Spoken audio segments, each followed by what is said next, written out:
space around him. City playing with his marker. Marcus Rashford might need some help. He gets it from Fernandes, who skids it. Salah. He's put one in. It's Zuma. Oh, what a finish from Pierre-Emerick Aubameyang. Hello everyone, hello football fanatics, welcome to the Football Talk. I hope you're all well, I hope you're all staying safe and healthy, and welcome back to the channel. If this is your first time here, this is the channel for all football fans. We don't make content about a single club, we make football content about anything. So if there's anything on your mind that you want to have a rant about, something that you want to talk about, an idea that you have, a player that you'd like to talk about, get in touch with us. Our social media will be in the description down below. Pop us a message, send us an email, leave a comment in the video, like, subscribe, and yeah, let's get this football talk going. So today we're joined once again by one of our friends in Luxembourg and one of our friends in South Africa. We'll say hello to Rail in Luxembourg first. Rail, how are you doing, bro? I'm good, bro. Yeah, not too bad. Still in lockdown, so nothing exciting happening. Apart from the football's getting the crunch time of the season, so it should be an interesting end to the season. Yeah, it's quite a serious mid-table fight Arsenal have going on. Yeah, with Aston Villa and Leeds, I think. Yeah. No, I'm being serious. I know you're trying to banter me, but that's the truth. Europa League is something we can aim for. So I'm looking forward to that. Yeah. Well, if that is the case, it's probably good result for you last night. Oh yeah. Aston Villa dropping points. Yeah. So if we beat Spurs tomorrow, which I don't think we will, then yeah, we are level points with them. Cool, Chris. South Africa, how are you doing, brother? I'm good, thanks. Nice to be back. And yeah, Chris, also looking forward to the end of the season. A little bit higher up the table than Arsenal, so yeah. Looking forward Enjoy to Champions League next season. Then drop back in the Europa and we can compete again if we're in Europa next season. Look, there's still 8 games to play, 9 games to play. So I think there's still a lot of football and a lot of changes are going to happen in the league table. But we'll have to wait and see where that goes. And that is the beauty and a perfect segue into our topic today. So the beauty of being a football fan is things are constantly changing. We're always having debates. At the start of the season, you thought your club would be 6th, your club at first, you think your club might be first, your club at 13th.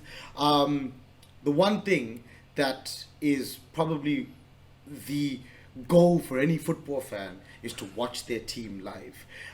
The atmosphere in a football stadium, watching your team play. As much as I'm wearing this shirt, sitting in the Kop end, watching Liverpool come out, singing "You'll Never Walk Alone" is one of the most iconic moments as a football fan. Celtic Park, that atmosphere is on a Champions League night. Celtic Park is one of the most difficult places to go to. It was Barcelona that went there, peak Barcelona, and lost to a Celtic team that were nowhere close to them because of the atmosphere at Celtic Park.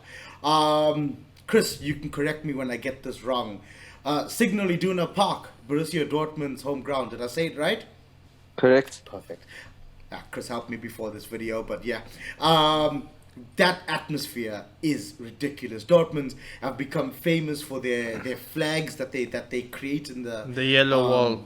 And yeah, the yellow wall in the home end, and all of that has been missing this season because of COVID. We've not been able to have fans in the stadiums. We've not had that atmosphere in the stadiums. So my questions for Rail and Chris today is, how has that impacted this league season? How has it impacted players, teams, refereeing decisions? So let's get into it, lads. Rail, let me ask you the question first. How do you think it's impacted teams not having their home fans in the stadium, or even away fans in the stadiums for that matter? I think the impact has been more for the like teams at the lower end of the table, because they rely heavily on their fans for the home games. So if you take, for example, like we were talking about the Premier League, I don't think Sheffield United would have been in such a dire state if they had fans in the stadium. Maybe they would still be in the relegation zone, but the points tally wouldn't be as poor as it was.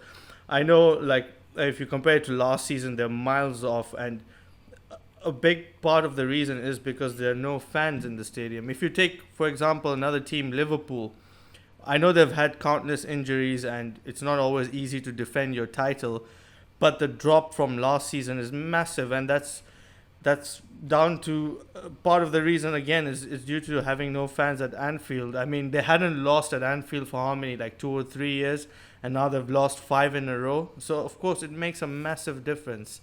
6 in a row, sorry, yes. Klopp doing his counts. Yeah, I remember. Yeah. I don't know if you've seen the meme, but anyway. So yeah, for teams definitely, even my own team Arsenal, we lost 3 home games in a row. Normally our home form is much better and our away form is actually quite poor. And this season, our away form has been better. So we've gone to places like Old Trafford and won. Even we won at King Power Stadium at Leicester. We hadn't won there for 5 years. So of course having no fans has made a massive impact. But I think it also kind of balances. Like I said, the away form has picked up and the home form isn't as great. I mean, Man United, you guys have done, your away form has been tremendous this season, and your home form has been a little bit dodgy. So it's made an impact, but at the end of the day, I think it's kind of balanced out because teams are now playing better away. We've had, I think, the most away wins in the league in any season in the English league. So that says a lot, and that says how much the fans have a massive impact on the teams. So yeah, definitely it's been a weird season. So, Chris, to segue from that, the Manchester United conundrum is an interesting one. So, as Rayo mentioned, United's away form has been a lot better than their home form. Arguably, Man United's away support in recent years has been louder, has been more passionate than the home form. There's a lot of reasons about that, and we can get into that another time. But Chris, do you think that there might be certain positives? Is there less pressure on a club like Man United playing away games without these fans, without the expectations? Or do you think maybe players might have less pressure on them playing without fans, to screaming their names? What do you think? Yes, 100%. I do think so. Look, football, especially at that level, is mentally as well. It's the mentally strong players who do well. And there's certain players, when there's 50,000 people booing them and whistling at them, I can imagine that it's not the easiest of feelings. And not having that, it does take the mental pressure off. Obviously, you still have to perform, and that's then down to you. But it does take that mental pressure off. Also, communication on the field. It works better with no fans. If you have 50,000 people screaming and whistling, you can't hear the guy next to you. Here, it actually allows you to communicate and actually build proper football. So I think that's why also, personally, I think the level of football has increased somewhat, which is why there's also more goals this season. Because all of a sudden, lesser teams, that pressure is off and they can play their football, they can understand what they're trying to do. And also one benefit I think it will have is for youngsters. It takes the pressure off them for youngsters coming through. You can now use an 18-year-old and a 19-year-old, even if he's not having the best first half, leave him on, let him play, because he's not going to get torn to shreds by some daft supporter. So yes, 100%, I do think there is a positive element out of it as well, but unfortunately football has become an entertainment, so until the fans are back, it's never gonna quite be the same. I just want to say something on the players, right? I think some players, they can't handle the pressure, they're not as mentally tough, but I think some players thrive off fans. Oh no, of course. Because I think, like, if I take Aubameyang for example, I think the reason also he's dipped in form, he loves the fans, right? So when the fans are cheering, I think he's on his top form because he uses that energy in his performance. So I think it can go both ways depending on the players, whether No, absolutely. they yeah, basically they cherish that the atmosphere or they get scared of it basically. So, Rael, do you think that we've had, this is going to sound like a silly question up front, but do you think we've even had home and away games this season? Can it be described as an away game if there's no fans either way? Do you think that it's even played a part, or has there just been 38 league fixtures? No, I think it's just been 38 league fixtures. I mean, yeah, you can say you're familiar to the pitch, but most pitches in the Premier League are of top standard quality, so there isn't much difference. Yes, maybe the sizes of in some grounds are smaller. It does affect some teams the way they play, the style of football they have, but I don't think this season is made of that much of an impact. So a home and an away game is essentially the same thing, and that's why, like I mentioned, it's many teams have had like almost, if you take Arsenal's record, I think we have had almost the same amount of wins home and away, and normally that's not the case. And I think a lot of teams have almost similar records home and away. It's not like in previous season where most teams are much stronger at home and then they struggle away. So it has had an impact. Also, it depends on the kind of fans you have.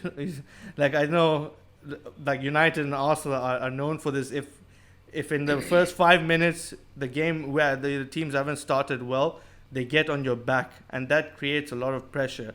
Whereas if you take some teams from down, at the lower end of the table, no matter how crap they're playing, their fans will be like, cheering them on, supporting them, and that pushes them.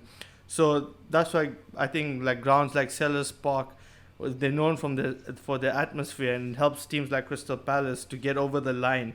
Like you mentioned, Celtic could beat Barcelona because they had the fans behind them. So it also depends on what team you're looking at, because some teams thrive off the fans and others come under pressure. Same like the players. So, but generally, just to round up, I think this season it hasn't been. I don't think there's been a massive difference between home and away. Chris, do you think referees have been influenced by the lack of fans in the stadium? If we look at Barcelona, was it 10 years ago now, maybe a little bit longer than that, there was a period where they were receiving a lot of favorable decisions in Europe, and a lot of it was attributed to the pressure of refereeing a game in the new camp, with 100,000, 85, 90,000 of those people, fans, were Barcelona fans, and a lot of decisions were going Barca's way. Do you think it's been easier for refs to do their jobs without that sort of pressure on their back? It should be, but to be honest, I don't see much evidence of it because, in my personal opinion, the refereeing this season, especially in the Premier League, has been quite shocking. And I don't understand this because they have technology at their disposal. There isn't that pressure from the crowd. With a full house, I can understand that the referee will get nervous in making decisions. And I think that's where the technology should have come in. But no, I don't.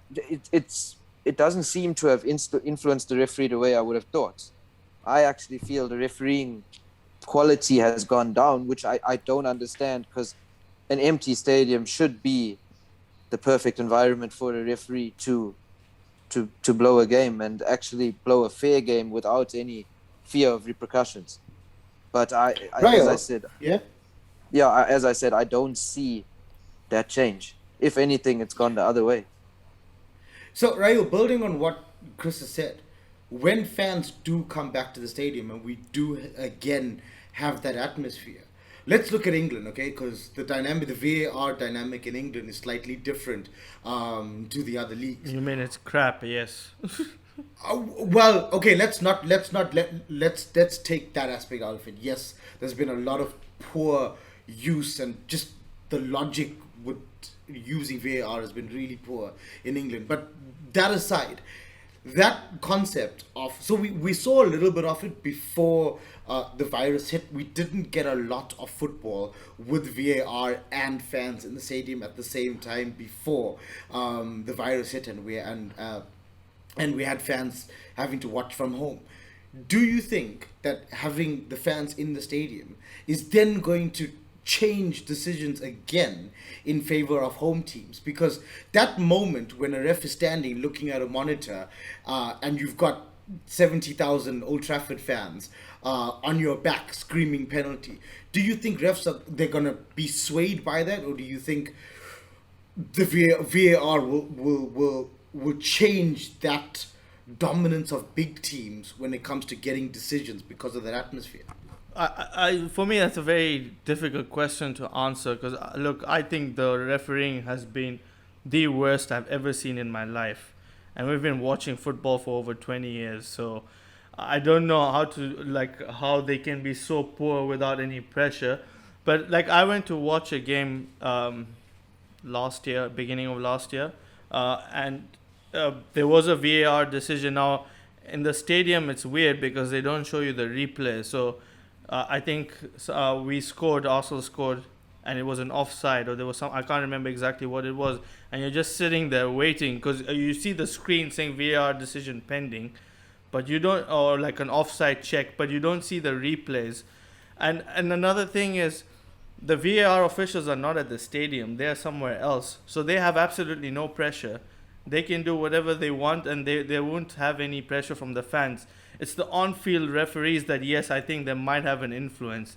But the thing is, with VAR, it's the VAR referees who make the decision to whether the on-field referees should go look at the screen or not. So, yeah, I think for the VAR referees, there won't be much difference. But I think for the on-field referees, yeah, for sure, I think there will be. Of course, if there's 60,000, 70,000 fans screaming at you, you will be a little bit swayed by that. And also the fact that they're so poor, I can't trust them to do anything, right? For the referees, I can't give a clear answer because they've just been absolutely poor. I don't know if it's the fans or if it's no fans, the rules, no one understands the rules. How many players and managers have come out and said, we do not understand the rules? What is a handball? I mean, against Burnley, the guy's hand is here. He's doing this. And he gets hit in the arm, and that's not a handball. But some other guy's hand is close and it hits him, and I don't get it. I don't get it. So for referees, they are absolutely poor. I don't think fans or no fans has anything to do with that. They should all be stripped, and we need a new body to come in. And apparently, I was reading that they are going to send out a survey to all the Premier League teams to fill out how they can improve the VAR. I think the only thing the Premier League teams should be putting in that is that we need a new head of referee, a new body. Sorry, I went on a rant there, but the officiating has been so bad. Like, the best product in the world of football with the worst referees, I just don't understand that. I just can't get my head around that. You have gone on a bit of a rant, but I will say this much.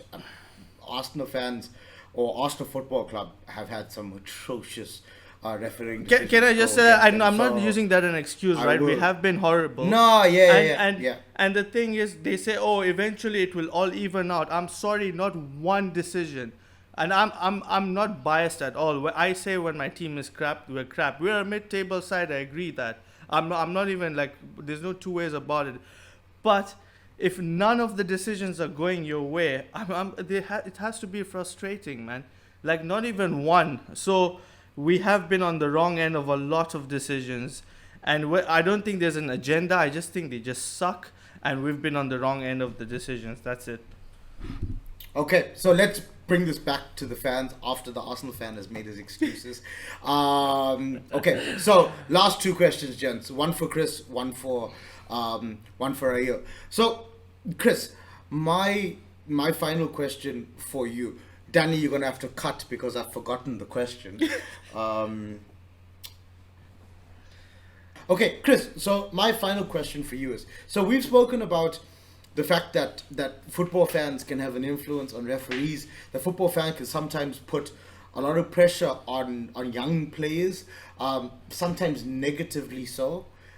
controversial question. Do you think that we've been given a more accurate representation this season of how good the teams are in terms of playing the ball on the grass without those factors playing a part in results? Do you think it's been a more accurate representation of how good teams are at actually playing football this season? Yes, I do think it is a more accurate reflection because, as we spoke about earlier on as well, crowds can lift a team, but then that would not be accurate because it's lifting it above what the team's actually capable of. So, yes, I do think it is definitely a more accurate representation. I think it's also shown a little bit that the bigger teams that do play in bigger stadiums without their support are not as good or as far ahead as everyone else. Like a Liverpool, for instance, I think their crowd makes a big difference. So So, look there again. That's the double-edged sword because yes, their crowd makes a difference positively, but you also know that after 6 games losing at home, that crowd is going to turn on you, which then begs the question: are the fans actually helping? Are they not? So you can look at it from both sides, but in terms of your question, I definitely think it's given us a more accurate picture of what the teams are actually about. And I actually feel it's a lot of teams look better than they are in a full stadium because they're actually allowed to play. And there I'm talking specifically about the smaller teams where, although it's only 35,000 in a stadium, it's a hostile environment, especially if you're not doing well. And yeah, it allows you to play with more freedom, which actually allows you to play to your potential. So yes, definitely a more accurate representation. right then, to lead I just on want to from add, that, I think there's a yeah? lot of factors because this season, because of COVID, there's been a lot more injuries, right? The games have been condensed. So teams have to play 3-4 times in like 2 weeks. So, I mean, it is accurate in a way, but then you have to take other factors into account because in a normal season, like only the teams in Europe will have to play those many amount of games in such a short space of time, but the teams with like smaller squads or at the lower end, they've had it tough because they're not used to playing so many games. So you can't. I mean, I think it plays a part, but it's not the only reason. It's not just that because of that one reason that you can say this team is the best because they have no external influence from the fans because there's other factors you have to take into account. But yeah, No, of course, of course. Okay, so Rahil, last question ended, and I would like to hear this from you as an Arsenal fan. It's to do with Arsenal and Liverpool. So we now have two of the famous top six, well out of the top six. If we had fans in the stadium, are Liverpool retaining this title? If we had fans in the stadium, are Arsenal higher than where they find themselves now? I don't think Liverpool would have retained the title, but I also don't think they would be that lower down the table. That's on Liverpool. I just think they didn't beef up their squad enough after retaining. If you want to retain a title, you need to invest, and that's why Man City have won, are on to winning the third title in 4 years. It's because they Man invest. City used to playing it. They're used to playing it Exactly. so, And that. yeah. With Arsenal, it's a bit tricky because you can't tell, man. It's impossible to guess anything Arsenal will do. So like I can't say we're 10th because there's no fans. No, I can't say that. I'll just be lying to myself. So with Arsenal, it's a bit confusing. I don't know. I'm not sure because maybe our home form would have been better, but then our away form wouldn't have been that good. So it might have just ended up us being, maybe it would have been ninth. Yeah, so yeah, I don't know. With Arsenal, it's a bit they're a weird team. You can't predict what they will do. Well, football fanatics, that's the end of our video. Sorry, I just want to add one more thing. Yeah. Football is not the same without the fans in the stadium. Even watching it on TV with that fake crowd noise, I'm sorry, it just doesn't feel the same. And I really hope that we can get fans back into the stadium when it's safe, not just for the sake of it and for money making reasons. But football is nothing without the fans, and we need that atmosphere and energy into the stadium. Yeah, that's all. Yeah, that's a perfect way to end it. I think at the end of the day, fans are the 12th man, and teams need them to help them get over the line sometimes. And watching at home, the atmosphere is just not the same. Thank you for sticking with us, and we'll see you in the next video. Remember, like, share, and subscribe. Cheers.